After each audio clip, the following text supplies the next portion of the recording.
Hello everyone, welcome to the career anvil. दोस्तों, last session में हम लोगों ने पढ़ा था बैंकिंग इन इंडिया के बारे में। ओके, उसमें से ये उसका पार्ट 2 है दोस्तों, क्योंकि उस वीडियो में मैंने आपको बताया था कि small Finance bank and payment banks के लिए हम एक अलग सेशन लाएंगे जिसमें हम थोड़े विस्तार से पढ़ेंगे इन दोनों टॉपिक्स को। ओके, तो ये है आपके लिए वो छोटा सा video small Finance bank and payment banks के बारे में। ओके, तो चलिए स्टार्ट करते हैं आज का सेशन। दोस्तों देखिए, आरबीआई का गठन हुआ था पिछले सेशन में। हम लोगों ने जाना था आरबीआई वगैरह का गठन और टाइप्स ऑफ बैंक्स, मतलब कौन कौन से होते हैं। ठीक है, उसके बाद फिर कौन कौन से बैंक सेटअप हुए थे, कब हुए थे। ठीक है, ये सब चीज़ें हम लोगों ने पढ़ा था। ठीक है, अब देखिए हुआ क्या कि फाइनेंशियल इंक्लूजन जो था, चूँकि देखिए फाइनेंशियल सेक्टर में जो होता क्या है, उथल पुथल हमेशा होती रहती है। ठीक है, कभी कम कभी ज़्यादा। ठीक है, तो उस वक्त क्या था ना कि फाइनेंशियल इंक्लूजन्स जितने जो थे, ठीक है, वो थोड़े गड़बड़ चल रहे थे। गड़बड़ इन द सेंस कि फेल हो जा रहे थे, कोलैप्स कर जा रहे थे। कोलैप्स तो नहीं, मैं फेल हो जा रहे थे बार बार। ठीक है, तो अब ज़रूरत हुई कि चलिए बैठ के हम लोग आपस में एक कुछ कमेटी वगैरह बैठाते हैं और जो भी निष्कर्ष निकलेगा उस पे काम किया जाएगा। ठीक है, तो ऑब्वियसली इसके क्या कहते हैं, आरबीआई ने ये प्रपोज़ल दिया और उसके बाद फिर उस वक्त के जो ये क्या कहते हैं, दो कमेटी जो बैठाई गई थी, एक नचिकेत मोर और दूसरा उषा थोराट। ठीक है, इसमें देखिए नचिकेत मोर और उषा थोराट जो दोनों हैं, ये दोस्तों देखिए उषा थोराट तो आपको पता है कि डेप्यूटी गवर्नर उस वक्त की आरबीआई की थी। ठीक है, तो उनके नाम पे ये इस कमेटी का नाम उषा थोराट पड़ा।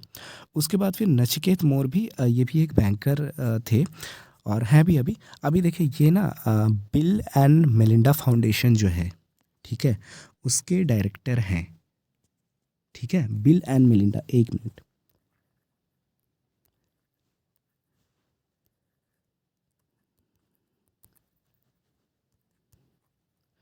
Bill and Melinda foundation. Okay, इसके डायरेक्टर हैं ये अभी। तो उस वक्त ही ये दोनों कमेटी जो सेटअप हुई थी, तो उसमें जो निष्कर्ष, जो कंक्लूजन निकला ना कि अ, ये बैंक दो अलग से एक बैंक बनाई जाए। ठीक है, वो थे small Finance bank and payment banks. दोस्तों यहाँ पे मैं एक क्लियर कर देना चाहता हूँ चीज़ कि ये बैंक्स दो नहीं, चार गठित हुए थे। ठीक है, हालांकि फ़िलहाल जो चलन में है वो यही दोनों बैंक्स हैं। ठीक है, स्मॉल फाइनेंस बैंक और पेमेंट बैंक्स। बाकी जो दो बैंक्स जो सेटअप हुए थे उस वक्त, ठीक है, प्रपोज़ल जो दिया गया था वो अभी चलन में है नहीं, तो वो पढ़ने की ज़रूरत भी नहीं है, इसलिए मैंने यहाँ पे इंक्लूड नहीं किया है। ओके, उसके बाद फिर क्या हुआ, उन लोगों ने कहा कि गाँवों तक, ठीक है, जैसे कि गरीब किसान या फिर फार्मर सुसाइड वगैरह कर लेते हैं, उन लोगों के पास सही चीज़ें मुहैया नहीं हो पा रही है। ओके, तो इसलिए ये दोनों चीज़ों की इन दोनों चीज़ों का गठन हुआ था। ओके, अब देखिए यहाँ पे एक और इम्पॉर्टेंट क्वेश्चन बनता है जो एग्ज़ाम्स में आते हैं कि कौन कौन से एक्ट्स इन्वॉल्व थे इसमें। ठीक है, तो आप याद रखेंगे द बैंकिंग रेगुलेशन एक्ट, ठीक है, उसके बाद फिर companies act and RBI act 1934। ठीक है, तो ये सारे आपके एक्ट्स इन्वॉल्व्ड थे इसमें। ठीक है, अब देखिए आते हैं डिफरेंशिएशन पे कि स्मॉल फाइनेंस बैंक्स और पेमेंट बैंक्स कैसे एक दूसरे से डिफरेंट हैं। ओके, देखिए पहले अगर स्मॉल फाइनेंस बैंक की बात करते हैं, तो देखिए स्मॉल फाइनेंस बैंक को ना मिनिमम जो कैपिटल, जो पूंजी कहते हो, ठीक है, वो 200 करोड़ का होना चाहिए उनके पास, पहली चीज़। ठीक है, ये कंडीशंस देखिए आपको डायरेक्ट मेंस एग्ज़ाम में आती है दोस्तों, तो ये कंडीशंस जितने भी पॉइंट्स हैं आप याद रखेंगे सारी चीज़ों को। ठीक है, उसके बाद देखिए 25% ऑफ ब्रांचेस जो होते हैं, ठीक है, स्मॉल फाइनेंस बैंक्स के, ये आपके अनबैंक्ड एरियाज़ में जहाँ पे कोई बैंक्स है ही नहीं। ठीक है, तो 25% ब्रांचेस जो होते हैं वो वहाँ पे होनी चाहिए, कंडीशन 2। तीसरा कंडीशन क्या है कि capital loans to individuals and groups at 10% and 15% of net worth. देखिए स्लैब्स में बांट दिया है। देखिए मैं बता रहा हूँ यहाँ पे क्या है, चूँकि मेन जो काम है कि जो डिप्राइव्ड लोग हैं, ठीक है, जिनको ज़रूरत है, ठीक है, लोन वहाँ तक पहुँचनी चाहिए। ये नहीं कि विजय माल्या को दे दिए लोन्स और वो लेकर के फ़रार हो गया, ठीक है, ऐसा नहीं। तो इसलिए हर को मिले, हर ज़रूरतमंद को मिले, इसलिए यहाँ पे क्या था, बांट दिया गया है कि 10 to 15% ऑफ वर्थ ही आप दे सकते हो लोन। ओके, उसके बाद फिर देखिए इसके जो टारगेट कस्टमर्स जो होते हैं वो एमएसएमईज़ के लोग होते हैं, बिजनेसमैन होते हैं, जो भी अपना छोटा मोटा बिजनेस जो सेट करना चाह रहे हैं, स्मॉल फार्मर्स हो गए, ठीक है, तो ये सब हो गए स्मॉल फाइनेंस बैंक्स वाले, ठीक है, टारगेट कस्टमर्स इसके। अब है कि area of operation would be small. Obviously दोस्तों, जब ऐसे लोगों को टारगेट आप कर रहे हो तो जाहिर सी बात है कि आपका एरिया ऑफ ऑपरेशन स्मॉल होगा, ठीक है। यहाँ पे देखिए एक चीज़ और बनता है कि 50% ऑफ जो लोन होता है ना स्मॉल फाइनेंस बैंक्स का, ये रिजर्व्ड होता है किसके लिए, एमएसएमईज़ के लिए। ओके, अब देखिए कुछ बातें जान लेते हैं इसके पेमेंट बैंक्स के बारे में। इसका देखिए मैक्सिमम जो डिपॉजिट होना चाहिए, ठीक है, वो होना चाहिए आपका 1 लाख का। ओके, और इसमें भी जो 75% डिपॉजिट जो होता है, ठीक है, वो आपका गवर्नमेंट बॉन्ड के होने चाहिए एंड 25% डिपॉजिट्स जो होने चाहिए वो अदर बैंक्स में होने ही चाहिए, ठीक है।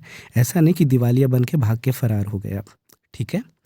दूसरी जो इम्पोर्टेंट चीज़ है कि नो एफडी आरडी यानी कि फिक्स डिपॉजिट जो होते हैं, ठीक है, जैसे कि पीएसबीज में हम लोग करते हैं ना कि fix deposit, recurring deposit, okay, तो ये सब चीज़ यहाँ नहीं होती है।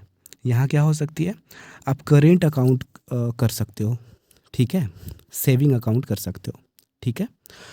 दूसरी चीज़ है, ये बहुत ही इंपॉर्टेंट चीज़ है दोस्तों, एक मिनट, देखिए ये बहुत ही इंपॉर्टेंट चीज़ है कि ये लोन्स नहीं प्रोवाइड करती है, कांट गिव लोन्स। तो देखिए ये डिफ्रेंशिएशन बहुत बड़ी है सॉरी, ये लोन्स नहीं प्रोवाइड करती है। उसके बाद देखिए नो क्रेडिट कार्ड्स। ऑब्वियसली जब लोन्स आप नहीं दे रहे हो तो क्रेडिट कार्ड कहाँ से इशू करोगे, ये तो जाहिर सी बात है ना। तो नो क्रेडिट कार्ड्स, ओके। उसके बाद फिर मिनिमम कैपिटल जो होना चाहिए इसके पास वो 100 करोड़ की होनी चाहिए। यहाँ पे क्या था, यहाँ पे 200 करोड़ और यहाँ पे 100 करोड़ की होनी चाहिए पेमेंट बैंक्स के पास, लेकिन स्मॉल फाइनेंस के बैंक्स के पास 200 करोड़ की होनी चाहिए। ओके, नेक्स्ट पॉइंट है कि NRI deposit are not allowed, ठीक है, एनआरआई डिपॉजिट इसमें अलाउड नहीं होते हैं। अब देखिए ये बहुत ही इंपॉर्टेंट पॉइंट है दोस्तों नेक्स्ट वाला, और वो पॉइंट ये है कि जितने भी पेमेंट बैंक्स होते हैं, ठीक है, वो स्मॉल फाइनेंस बैंक में तब्दील हो सकते हैं। कब, जब 5 साल का आप सर्विस कर चुके हो, ठीक है। देखिए अभी तो आप लोगों ने सुना होगा ये India post payment bank, okay,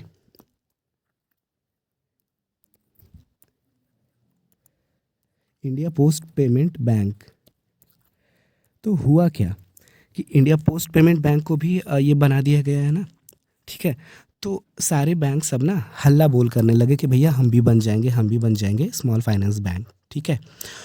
तो यहाँ पे एक रूल डाल दिया गया कि ठीक है, आप ना कम से कम तो 5 साल का अपना वो सर्विस दो, उसके बाद फिर आप बन सकते हो, एलिजिबल हो सकते हो स्मॉल फाइनेंस बैंक्स के लिए।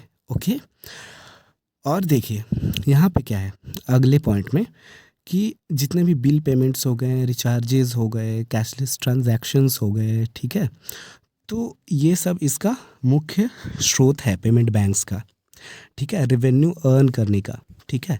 ट्रांजैक्शन के जितने जो चार्जेस जो लगते हैं उससे ये अर्न करते हैं पेमेंट बैंक्स। ओके, तो देखिए यहाँ पे बहुत सारी चीज़ें आपने जाना, ठीक है। देखिए दोस्तों, देखिए यहाँ पे sorry, payment banks credit card तो नहीं दे सकता, लेकिन डेबिट कार्ड दे सकता है और इशू करता भी। जैसे कि अगर पेटीएम की बात करें तो पेटीएम हो गया, ठीक है, वो डेबिट कार्ड भी देना शुरू किया था। पता नहीं अब देते हैं कि नहीं देते, देते ही होंगे शायद, लेकिन जहाँ तक मुझे पता है कि देना शुरू किया था। ठीक है, अब देखिए कुछ एग्जांपल्स देख लेते हैं कि पेमेंट बैंक्स के कुछ एग्जांपल्स और स्मॉल फाइनेंस बैंक्स के कुछ एग्जांपल। देखिए, एयरटेल पेमेंट बैंक हो गया, फाइनो पेमेंट बैंक्स हो गए, पेटीएम पेमेंट बैंक्स हो गए। ये मेनली ये सब हैं जो अक्सर पूछे जाते हैं। ओके, और हर जगह आप देख भी सकते हो। ठीक है, तो एग्जांपल्स में मैंने इन सब बैंक्स को शामिल किया है। उसके बाद Utkarsh Small Finance Bank, Sarvodaya Small Finance Bank, Equitas, ठीक है, ये सारे हो गए आपके स्मॉल फाइनेंस बैंक्स। तो आई थिंक आज चीज़ें क्लियर हुई होंगी आपको बहुत अच्छे तरीके से। और देखिए, एक होमवर्क आपको आज देता हूँ कि आपको कमेंट में बताना है कि सबसे पहला स्मॉल फाइनेंस बैंक, ठीक है, इंडिया में कौन सा था। ठीक है, आप कमेंट करके इसका आंसर मुझे आप बताओगे। ठीक है दोस्तों, चलिए फिर इसी तरह से प्रिपेयर करते रहिए दोस्तों, और ऐसे ही इंटरेस्टिंग वीडियोस हम लाते रहेंगे। और ये सेशन बैंकिंग अवेयरनेस का धीरे धीरे हम कंप्लीट करेंगे। ओके, और जो भी लोग हैं एस्पायरेंट्स हैं दोस्तों, ठीक है, आपके फ्रेंड्स, रिलेटिव या फिर जिनको भी आप जानते हो, ओके, तो आप ये शेयर कर सकते हो ये सारे वीडियोस, ताकि उनके भी हेल्प हो सके। ओके, चलिए फिर मिलते हैं अगले सेशन में, तब तक के लिए बाय बाय।